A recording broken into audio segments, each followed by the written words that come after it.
प्रश्न एक यहाँ पर देख सकते हैं आप, सुपर बाज़ार में निम्नलिखित सब्जियों की सूची दी गई है। वस्तु मात्राएं मूल्य भिन्न भिन्न प्रकार से यहाँ पर दिया गया है। टमाटर जैसे 1 केजी 40 रुपये, आलू 2 केजी 25 रुपये। हम इसे बहुत आसान तरीके से सोल्व करेंगे। आप देख सकते हो यहाँ पर टमाटर का भाव दिया गया है, आलू का भाव दिया गया है, गाजर, लौकी, मिर्ची, नींबू। यहाँ पर भाव, मूल्य, मात्रा अलग अलग। संजय ने 1/2 केजी टमाटर, 1 केजी आलू, 1/2 केजी गाजर, 250 ग्राम मिर्च और 6 नग नींबू के खरीदे। उसने बिल क्लर्क को 200 का नोट दिया तो उसे कितने रुपए वापस मिलेंगे। तो देख सकते हैं यहाँ पर हम बिल सूची में कि 1/2 यानी 500 ग्राम, जैसे 1 किलो का 1000 ग्राम होता है वैसे ही 1/2 का 500 ग्राम, तो 1 किलो 40 रुपये का है। तो हम यहाँ पे देख सकते हैं कि 500 ग्राम जो होता है 500 ग्राम तो वो कितने का हो जाएगा, 1 के 2 20 रुपये का वो हो जाएगा, क्योंकि 1 केजी 40 रुपये का है। इसी तरह हम देख सकते हैं कि उसने 1 केजी आलू ख़रीदा। अब 1 केजी आलू यहाँ पर 2 का 25 है, 2 किलो का 25, तो 1 का यानी 12.5 हो गया, आधा हो जाएगा उसका। इसी तरह से हम आगे देख सकते हैं कि 1/2 केजी गाजर ख़रीदे उसने। अब यहाँ पे गाजर जो है वो 250 ग्राम 20 रुपये के है, तो 500 ग्राम 40 रुपये के हो जाएंगे। यहाँ पर लिख देते हैं हम 40 रुपये के 500 ग्राम। उसी के साथ अब देखते हैं कि उसने 250 ग्राम मिर्च खरीदी, 250 ग्राम मिर्च। तो यहाँ पे मिर्च देख सकते हैं हम 100 किलोग्राम 10 रुपये का, तो 250 किलोग्राम किस तरह से होगा, 100 ग्राम 10 रुपये का, तो 200 ग्राम 20 रुपये का और 50 ग्राम के 25 रुपये। तो इस तरह से 50 ग्राम के 5 रुपये होते हैं और 100 ग्राम के 10 रुपये होते हैं। तो हम देख सकते हैं कि यहाँ पे 25 रुपये का ये मिर्च हो जाएगा। उसी के साथ आगे देखते हैं, और 6 नग नींबू खरीदे। अब 4 नग 10 रुपये के हैं, तो 2 5 रुपये के हो गए, तो इस तरह से ये 15 रुपये के 6 नग हो गए।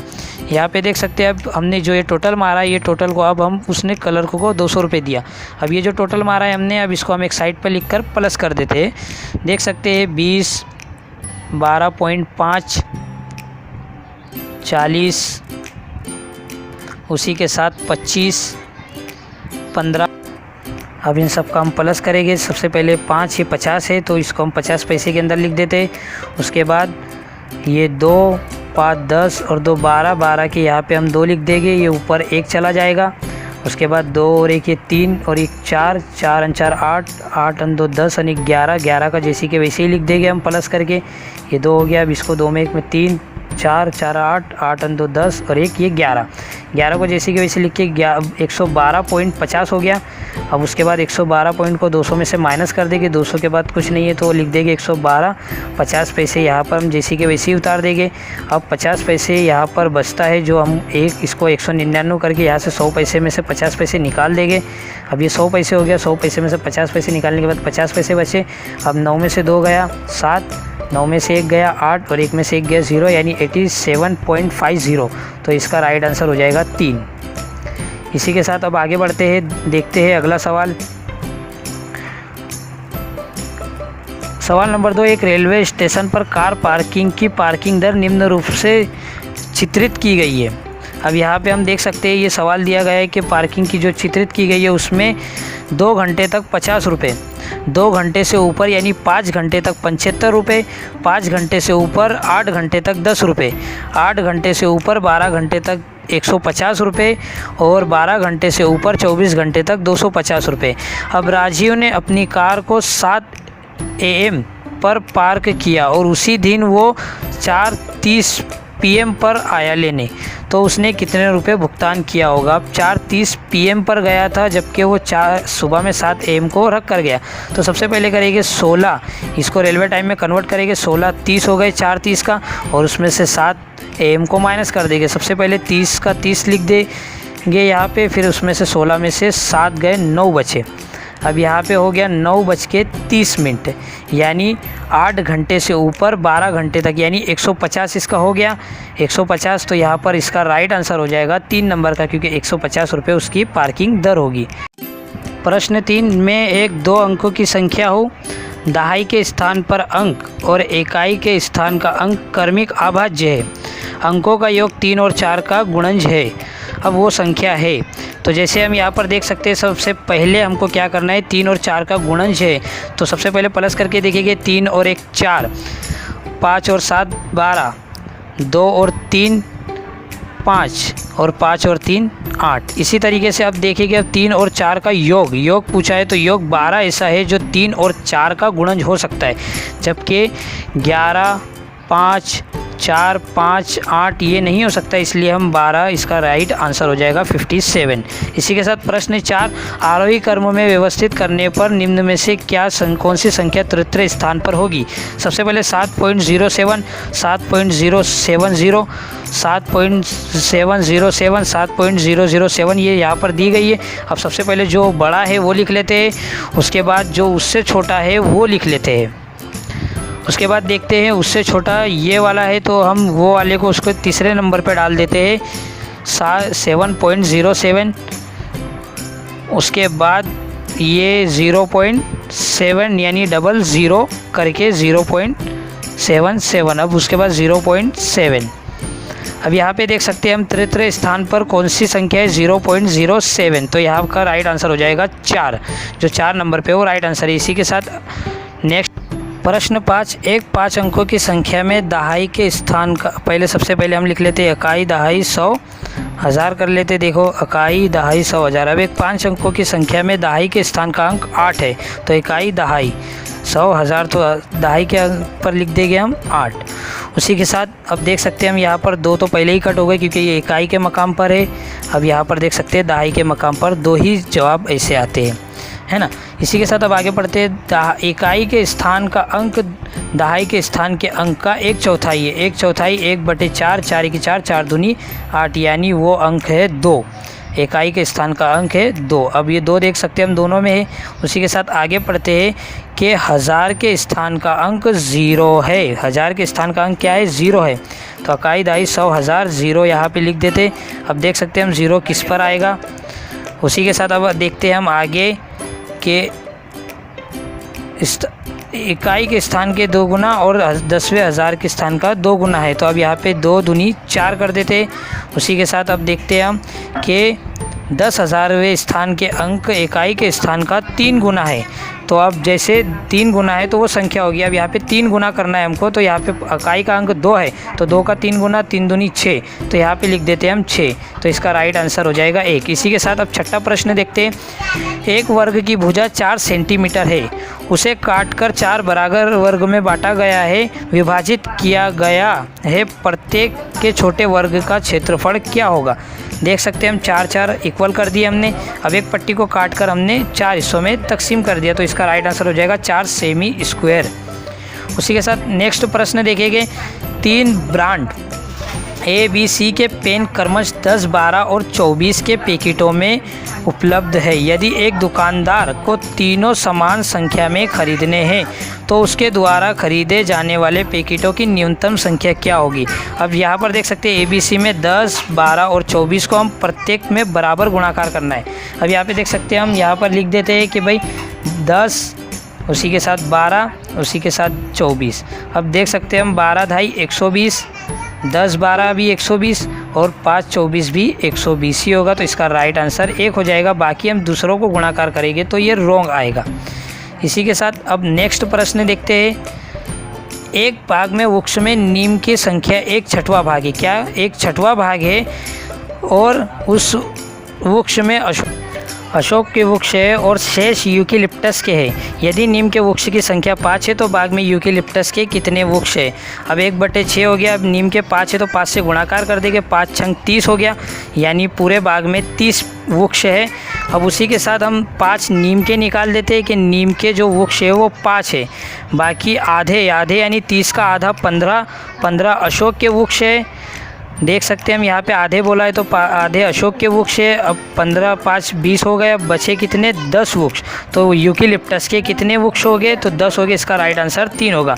अगला प्रश्न, मान ज्ञात कीजिए 17.5 गुणा। प्रश्न 10, मान ज्ञात कीजिए। यहाँ पे देख सकते हैं हम यहाँ पे अब इसको हमको सरल करना है। सबसे पहले भागाकार, गुणाकार, सरवाड़ो और फिर बाद बाकी करना है। सबसे पहले हम यहाँ पे देख सकते हैं के सरवाड़ों और फिर बाद बाकी करना है। अब यहाँ पे हम ये रीत के ऊपर से इसको सोल्व करेंगे। सबसे पहले भागाकार करेंगे 7 के साथ, 7 तिया 21। अब उसके बाद 17.5 गुणाकार 3 -3 गुणाकार 12.5। अब इसको इससे गुणाकार कर देंगे, इसको इससे गुणाकार कर देंगे। देख सकते हैं 3 5 15 के 5 बचा 1, 3 दूनी 6 और 1 7 और 3 1 3। अब 3 75 37.5 हो गया, -3 जैसे कि वैसे। अब इनको इसको 3 5 15 के 5 जैसे इसको करें हमने, उसी तरह से 3 5 15 के 5, 1 ऊपर गया 5 7 तिया 21 और 1 22 के 2, ये ऊपर गया 2, 3 1 3 और 2 5। अब ये हो गया 52.5 -3। अब माइनस माइनस प्लस हो जाता है, तो सबसे पहले 37.5 में 3 मिला देंगे तो ये हो जाएगा 5 जैसे कि वैसे। 37 में 3 मिलाने के बाद ये हो गया 40। अब 52.5 इसमें से माइनस कर देंगे, 5 में से 5 निकाल देंगे। उसके बाद 52 में से 40 गए, यहाँ पर हो गया हमारा राइट आंसर 12, यानी प्रश्न 3 इसका जवाब सही होगा 3। अब देख सकते हैं अगला प्रश्न, निम्न में से किसकी लंबाई को घटने क्रम में व्यवस्थित किया गया है। यहाँ पे जो दिया हुआ है सब प्रश्न को अगर हम सेंटीमीटर और मीटर के हिसाब से देखें तो 3 2 3 और ये 4 गलत हो जाएगा। इसमें जो 2500 मिलीमीटर और 80 डेनामीटर यानी इसका हो जाएगा 800 मीटर। इस तरीके से मिलीमीटर में 800 मिलीमीटर हो जाएगा, तो ये इसका राइट आंसर है। अगला देखिएगा, एक रेलगाड़ी को दिल्ली से 29 अगस्त 2019 को 16:36 बजे प्रस्थान करती है और अपने गंतव्य स्थान पर 31 अगस्त को 8:45 पर पहुंचती है। इसे यात्रा में कुल समय लगा होगा। अब यहाँ पे देख सकते हैं हम, सबसे पहले रेलगाड़ी 29 अगस्त को निकली है, तो 29 अगस्त और पहुंची है 29 अगस्त को और पहुंची है 31 अगस्त 2019 को। तो यहाँ पे लिख देते हैं हम 30 अगस्त 2019 और 31 अगस्त 2019। अब देख सकते हैं हम कि एक 24 घंटे का एक दिन और दूसरा दिन 24 घंटे का, यानी 48 घंटे हो गए। अब 48 घंटे को जैसे कि वैसे लिख देते। अब जब पहुँचे थे वो टाइम को हम इसमें प्लस कर देते हैं। पहुँचे थे हम 8:45 को, तो 8:45 को 48 घंटे में प्लस कर देंगे। देख सकते हैं हम यहाँ पर 8:45 को प्लस कर दिए, 5 का 5, 4 का 4 और 48 और 8 56।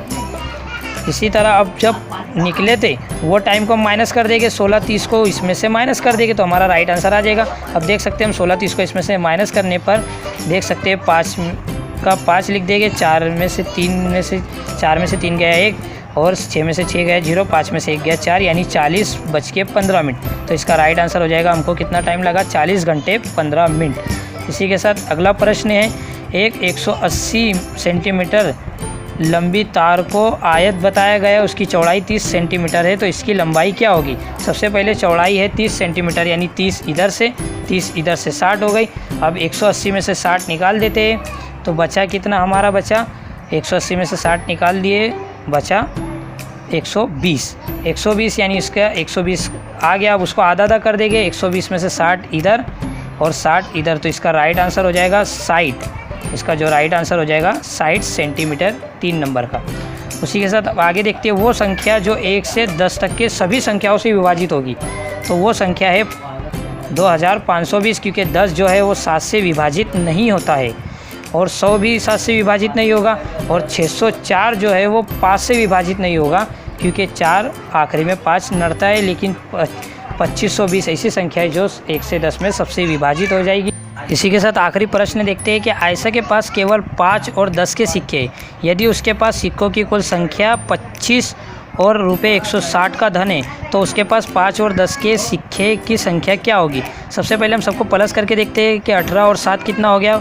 18 और 7 25, 10 और 15 25, 15 और 10 35 और 20 और 5 25। तो 2 नंबर का जो है वो तो होगा ही नहीं।